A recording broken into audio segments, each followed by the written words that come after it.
بسم اللہ الرحمن الرحیم۔ عزیز طلبہ، السلام علیکم ورحمۃ اللہ وبرکاتہ۔ جماعت نہوم اور دہوم میں ڈپٹی نذیر احمد کے تحریر کردہ سبق اصغری نئی لڑکیوں کا مکتب بٹھایا کے ساتھ حاضر ہیں، اور جیسا کہ شروع میں بھی آپ کو بتایا گیا تھا کہ ہماری کتاب میں جو مختلف اسباق موجود ہیں صنف کے اعتبار سے وہ مختلف تعریفیں رکھتے ہیں۔ اگر آپ فہرست میں دیکھیں تو آپ کو یہاں پہ مضامین، افسانے، ڈرامہ، خاکہ، آپ بیتی، طنز و مزاح اور سفر نامے وغیرہ ملتے ہیں۔ اس کے علاوہ غزلیں اور نظموں کا ایک الگ حصہ موجود ہے۔ تو اس اعتبار سے آج جو سبق پڑھنے جا رہے ہیں ہم، اصغری لڑکیوں کا مکتب بٹھایا، یہ افسانوی ادب میں اس کو شمار کیا جاتا ہے، اور ڈپٹی نذیر احمد صاحب جو کہ ایک ناول نگار ہیں، ان کے ناول سے یہ ماخوذ ہے۔ تو ناول کسے کہتے ہیں، ہم پہلے اس کی تعریف پڑھ لیتے ہیں، اس کے بعد اپنے سلسلے کو آگے بڑھاتے ہیں۔ اپنی نوٹ بک اور قلم وغیرہ ساتھ لے کے یقیناً آپ بیٹھے ہوں گے، تو ناول کی تعریف جو آپ کو آگے سمجھائی جا رہی ہے یہ آپ نوٹ کر لیں گے۔ ناول کی تعریف، ناول کسے کہتے ہیں، تاکہ ہمیں اچھی طرح سمجھ میں آ جائے۔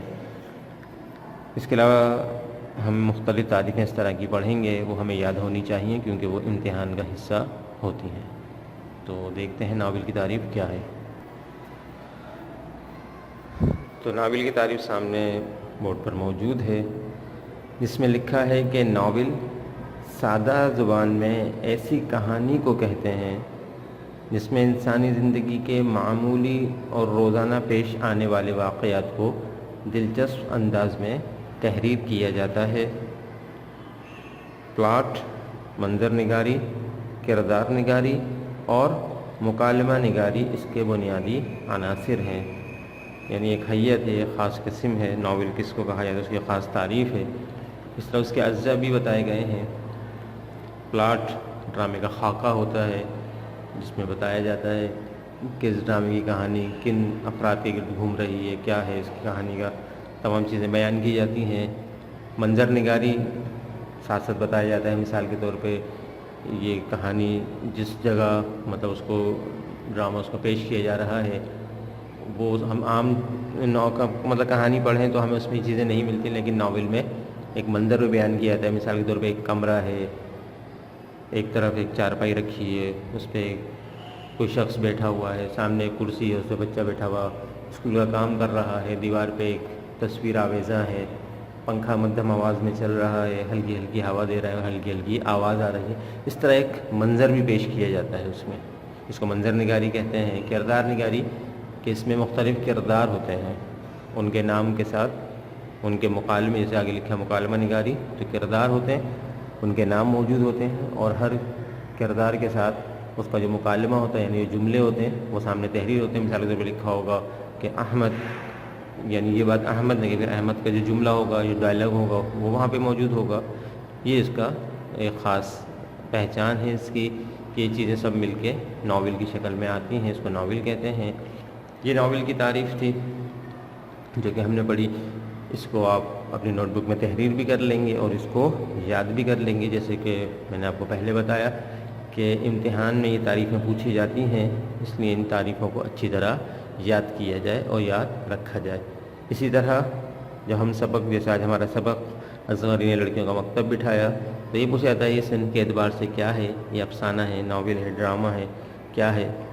تو وہ ہم اسباق کے جس فہرست کے اعتبار سے وہ جس صنف میں آتے ہیں وہ بھی ہم اس میں یاد رکھنے کی کوشش کریں، کیونکہ یہ MCQs میں اس طرح کا سوال آتا ہے یا بنتا ہے۔ یہاں تک ہم نے ناول کی تعریف پڑھی، اس کو آپ نوٹ کر لیں گے۔ آگے سلسلے کو بڑھاتے ہیں، تو سب سے پہلے ہم اس سبق میں آنے والے جو الفاظ ہیں، نئے الفاظ، ان کے معنی دیکھ لیتے ہیں کہ وہ نئے الفاظ اور ان کے معنی کیا ہیں، تاکہ سبق کی تحریر کو سمجھنا ہمارے لیے اور زیادہ آسان ہو جائے۔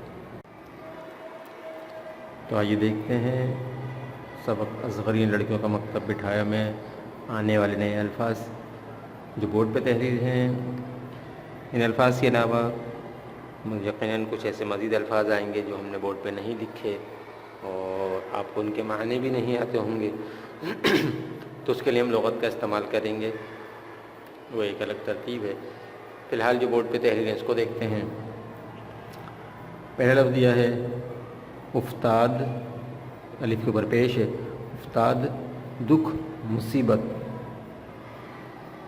آدمی بن جانا محاورہ ہے، مہذب ہو جانا۔ بعد ازاں اس کے بعد، بہو بیٹے کی بیوی کو کہتے ہیں، ایک رشتہ ہوتا ہے۔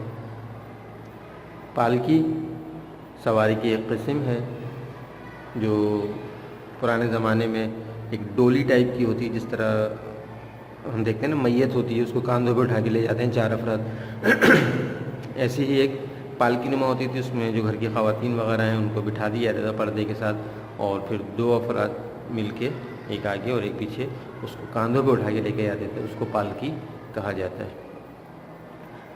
اس کے بعد تبرک ہے، خیر و برکت والی شے۔ تصنیف لکھی ہوئی کتاب، جیسے اگر کوئی ہم مثال حالی کی بات کریں، ان کی کوئی کتاب ہے تو ہم کہیں گے یہ حالی کی تصنیف ہے، یعنی یہ کتاب حالی نے لکھی ہے۔ دہائی دینا یہ بھی محاورہ ہے، فریاد کرنا۔ شستہ صاف اور فصیح۔ اس کے بعد قباحت خرابی یا برائی۔ آب تھال یا رکابی جو چھوٹی سی بڑی پلیٹ ٹائپ کی ہوتی ہے اس کو کہا جاتا ہے۔